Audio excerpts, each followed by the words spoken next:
नमस्कार दोस्तों, मैं Rajnish Pandey online classes seven star global school में आपका स्वागत करता हूं।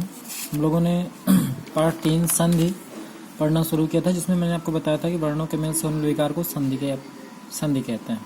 और कुछ उदाहरण भी आपको मैंने समझाया था, जिसमें ये बताने का प्रयास किया गया था कि वर्ण आपस में मिलते हैं और परिवर्तित होते हैं। मुझे उम्मीद है कि आपको समझ में आया होगा।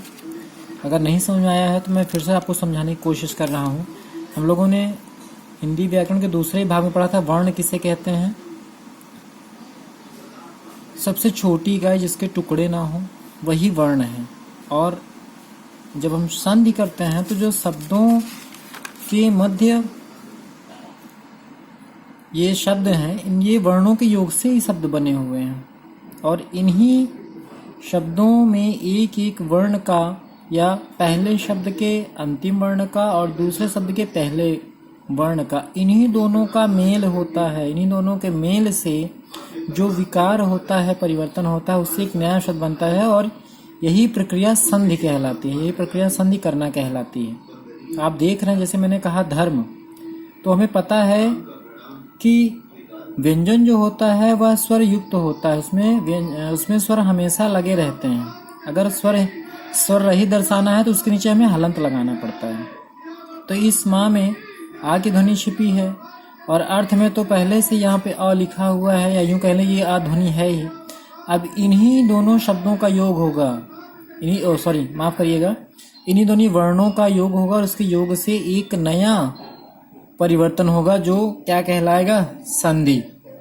अर्थात जो धन का चिन्ह है दोनों शब्दों के मध्य, उसके इधर का वर्ण पहले शब्द का दूसरा वर्ण और दूसरे शब्द का पहला, इन्हीं दोनों के मध्य जो मिलाप होता है, जो परिवर्तन होता है, उसी को हम संधि कहते हैं। परिभाषा में स्पष्ट लिखा हुआ है, वर्णों के मेल से होने वाले विकार परिवर्तन को संधि कहते हैं। तो मुझे उम्मीद है कि ये चीज़ें आपको समझ में आई होंगी। और पीछे जो भी पाठ आपको पढ़ाए गए हैं उन्हें रिवाइज करते रहिए, खासकर वर्णमाला वाला पाठ। तभी आपको समझ में चीज़ें आएंगी कि आप वर्ण किसे कहते हैं, स्वर किसे कहते हैं, व्यंजन किसे कहते हैं। इस कड़ी में पहले भाग में हम लोगों ने संधि की परिभाषा, कुछ उदाहरणों से संधि को समझने का प्रयास किया था। उसके बाद संधि के भेदों की चर्चा की गई थी। संधि के 3 भेद हैं या 3 प्रकार हैं: स्वर संधि, व्यंजन संधि और विसर्ग संधि। अब अगर हम आगे देखें तो स्वर संधि अर्थात स्वर वर्ण का स्वर वर्ण से मेल, अर्थात ये जो धन का चिन्ह है इसके पहले भी स्वर का होना और इस धन चिन्ह के बाद में भी स्वर का होना, ये परिचायक किसका है? स्वर संधि का। आप देख सकते हैं यहाँ विद्या में भी दीर्घा है, आलय में भी दीर्घा है। इस प्रकार से एक दीर्घ स्वर संधि का उदाहरण है, क्योंकि दोनों में यहाँ पे स्वर हैं, धन चिन्ह के पहले भी, धन चिन्ह के बाद भी। उसके बाद जो दूसरा प्रकार है व्यंजन संधि, व्यंजन वर्ण का व्यंजन वर्ण या स्वर वर्ण से मेल, जैसे दिक धन अंबर। अब यहाँ धन के पहले क है जो कि एक व्यंजन है और उसके बाद एक स्वर है, ठीक है। तो व्यंजन वर्णों का जब मेल स्वर या व्यंजन से होता है तो वहां पर व्यंजन संधि होती है। तीसरा जो प्रकार है वो देख लें आप, कौन सा है?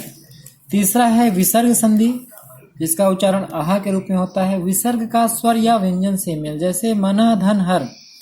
अब यहाँ पर न में हा है, और माफ करिएगा, विसर्ग है अ और उसके बाद हा है, ठीक है। तो यहाँ पर विसर्ग के बाद एक व्यंजन है, ठीक है। इसी प्रकार से दूसरा भी उदाहरण है निधन छल बराबर निश्चल। तो ये जो वर्गीकरण किया गया है स्वर व्यंजन विसर्ग का, उसका एक आधार है। वो क्या आधार है?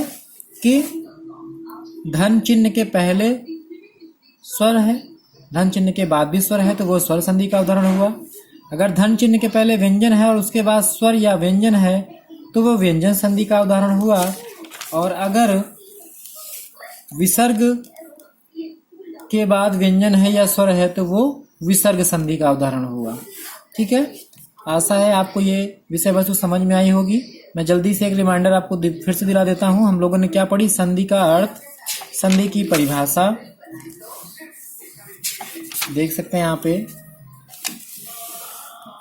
संधि अर्थात वर्णों का मेल, परिभाषा वर्णों के मेल से होने वाला परिवर्तन, संधि करना अर्थात 2 वर्णों को जोड़ना, संधि विच्छेद अर्थात एक